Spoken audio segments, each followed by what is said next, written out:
All right, I'm going to start calling you shepherds. You've gone far enough into the word. You haven't thrown me into the trash. You need to get to the end of this, the end of the entire Bible. Uh, Persevere to the end. You are now shepherds. And welcome to If My People Bible Reading. This is part 82, and this is going to be a zinger. So you may have to listen to this several times, but I want to get through it in this 15 minutes. So here we go. This is the summary of institutionalized church origins. Why there's 30,000 denominations out there, and the key word is denominations. They've all separated themselves from another, and they all do what I'm about to read in parts and pieces or the whole of it. The church building, we mentioned that in the last reading. First constructed under Constantine around AD 327. They were patterned after Roman basilicas, which are modeled after Greek temples. Wow, the sacred space. Christians borrowed this idea from pagans in the 2nd and 3rd centuries. Burial places of martyrs are regarded as sacred. Well, Catholic Church, you're doing pretty good at that. You bury them underneath. There you go. Thus creating sacred buildings. The pastor's chair. Most everybody's got those. Certain design. Derived from the cathedra, which was the bishop's chair or throne. The chair was replaced the seat of the judge of the Roman basilica. Interesting. Tax exempt status. Actually, this was started in AD 323. It made clergy exempt from paying taxes in AD 313, the privilege that only pagan priests enjoyed. Bite on that one, okay? Let's keep going. Stained glass windows. Entertainment, first created by the perfection of sugar. Abbot of Saint Denis in 1081, somewhere around there till 1151. They start appearing everywhere. Gothic cathedrals, that's the 12th century. Interesting, these edifices were built according to the pagan philosophy of Plato. Welcome to Greek Hellenism, folks. Yeshua, what do you think he thinks about all this? The steeple.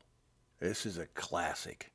Rooted in ancient Babylonian Egyptian architecture and philosophy, the steeple was a medieval invention that was popularized and modernized by Sir Christopher Wren, W-R-E-N, in London around 1666. The pulpit and the pew evolved from the 13th century to the 18th centuries in England so that only one person gets to speak about what goes on in the congregation. Remember when Yeshua went in? Did he have an opportunity to speak even though he was young, and he confounded the geniuses that were in the congregation? Oh, you can't do that today. If Yeshua came as a 12-year-old and the first time, would he have allowed in any of the churches to get up and speak and then slam the pastor about what he's doing wrong? Okay, order of worship. Sunday morning order of worship. Of course, that all changed from Friday night to Saturday night, didn't it? Oh, because Christ arose on a Sunday morning. Newsflash, no, he didn't. He arose on Saturday night. Involved from Gregory's Mass in the 6th century and revisions by Luther, by Calvin, the Puritans, the Free Church traditions, the Methodists, the Frontier Revivalists, and the Pentecostals. They all drank the Kool-Aid. Here's a good one. Don't get too upset. Some of the Messianics and some of the Hebrew roots out there, don't get upset. 2 candles placed on top of the communion table of incense burning. Candles were used in the ceremonial court of Roman emperors in the 4th century. The communion table was introduced by Ulrich Zwingli in the 16th century. Nothing to do with what it was in the original Jewish or Israel churches, congregations for the 1st century. Why do you do it then? And why will you keep on doing it? I know a number of you out there who will just, this is what I've always do. And I'm going to keep doing it because the Lord led me. Okay, then don't you ever criticize people who celebrate Christmas and Easter bunnies. Okay? They do the same thing, and what you're doing is the same thing. Don't you dare talk against the Santa Claus and all that other nonsense that goes on. Okay? And people who drag trees into their house, pagan practices, don't say anything against them. Just telling you, once you know the truth, you don't go back to the pig slough. Stop doing it. All right. How many people did that upset? Well, I'm never going to listen to him again. Okay, you're identifying. I'm telling you from the beginning, I'm not saying anything is perfect from a Yahweh. I'm telling you, test everything I say. And then wait till I get done at the very end to really get mad at me. So then you'll know everything instead of just swallowing and believing everything I say, or not believing anything I say, never testing anything, and sticking to your old thoughts. Once again, am I talking to the sheep, the shepherds, or the wolves? The congregation standing and singing when the clergy enters, borrowed from ceremonial Roman emperors, once again, the 4th century, brought into the Protestant liturgy by John Calvin, which popularized it. So, well, there you go. Coming to church with a somber, reverent attitude, based on the medieval piety of piety, brought into the Protestant service by John Calvin and Martin Bucer. All right, you enjoying this? I am. Once you find out these things, you're thinking, oh my goodness. The long pastoral prayer preceding the sermon, invented not until the 17th century by the Puritans. The pastoral prayer uttered in Elizabethan English. Ooh, that was the 18th century Methodist. The altar call, instituted by the 17th century Methodist and popularized by Charles Finney. The church bulletin, written in liturgy, originated in 1884 with Albert Blake Dick's stencil duplicating machine that he invented. and he needed a way to make money. The solo salvation hymn, door-to-door witnessing, evangelistic advertising, campaigning, Dwight L. Moody. The decision card, invented by Absalom B. Earl in between 1812 and 1895 during his lifetime, popularized by D.L. Moody. Bowing heads with eyes closed. You ever wonder about that one? Did you ever see Yeshua or read about him doing that? Okay. Billy Graham in the 20th century. All right, the sermon, the contemporary sermon, borrowed from the Greek sophists, who were masters at oratory and rhetoric. John Chrysostom and Augustine popularized the Greco-Roman homily, meaning sermon, and made it a central part of the Christian faith. This made-up stuff. The 1-hour sermon, the sermon crib notes, the 4-part sermon outlines, 17th century Puritans, still carried on today. We don't want to miss out on that chicken that's waiting on us as soon as we get out of here in church.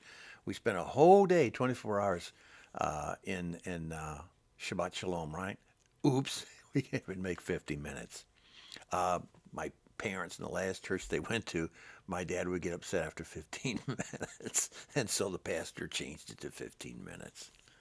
Not because of him, but because of a bunch of other complaints. They just couldn't sit through it, and they're tired of hearing the same story year after year after year of the church they went to for year after year after year. The title pastor, that's a good one. Catholic priests who become Protestant ministers were not universally called pastors until the 18th century under the influence of Lutheran pietists. All right, we're still doing okay? Yeah, 9 minutes. Christians wearing their Sunday best. Now it's like jeans and shorts and whatever. Began in the late 18th century with the Industrial Revolution and became widespread in the mid-19th century. The practice is rooted in the emerging middle-class effort to become like their wealthy aristocrat contemporaries. clergy attire. Oh, it gets better. It just doesn't. Okay, began in A.D. 330 when Christian clergy started wearing the garb of Roman officials. By the 12th century, the clergy began wearing everyday street clothes, what that distinguished them then from the people. The evangelical pastor's suit, a descendant of the black scholar's gown worn by Reformation ministers, the black lounge suit in the 20th century became the typical costume of the contemporary pastor. The clerical backwards collar, invented by Reverend Dr. Alan MacLeod of the Glasgow, who lived around 1865. Uh, Ministers of music, we got to keep going here. The choir, provoked by Constantine's desire to mimic the professional music used in Roman imperial ceremonies, pagan. In the 4th century, the Christians borrowed the choir idea from the choirs used in the Greek dramas and Greek temples. It grew a crowd and was popular. The boys' choir began in the 4th century, borrowed from the boys' choirs used by the pagans. Funeral processions and orations, borrowed from the Greco-Roman paganism in the 3rd century. The worship team, Calvary Chapel, in the 1965, patterned after secular rock music. Look where it's gone today. Wow. Tithing, got to put that one in here, did not become widespread Christian practice until the 8th century. The tithe was taken from the 10% rent charge used by the Roman Empire and later justifying using the Old Testament.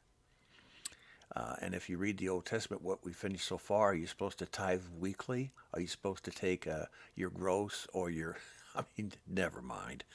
Clergy salaries, instituted by Constantine in the 4th century. Oh, so no one was paid? Read what Paul says.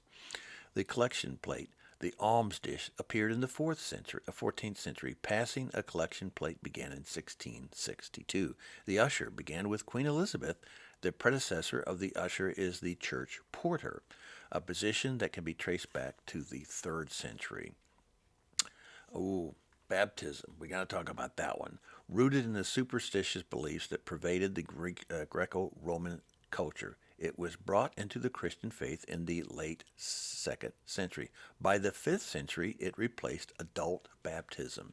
Sprinkling replacing immersion began in the late Middle Ages in the Western churches. Baptism separated from conversion began in the early 2nd century as a result of the legalistic view that baptism was the only medium for the forgiveness of sins. It's an outward sign, folks. It has nothing to do with any power it has. The sinner's prayer originated by Dwight L. Moody and made popular in the 1950s through Billy Graham's Peace with God tract and later with the Campus Crusade for Christ, 4 spiritual laws that you all need to follow. Use of the term personal savior. That's one of the worst things that's gotten into the church. He's my personal savior. You know what? It's not about you. Spawned in the mid-1800s by frontier revivalist influence and popularized by Charles Fuller, 1887 to 1968. Lived to be an old man.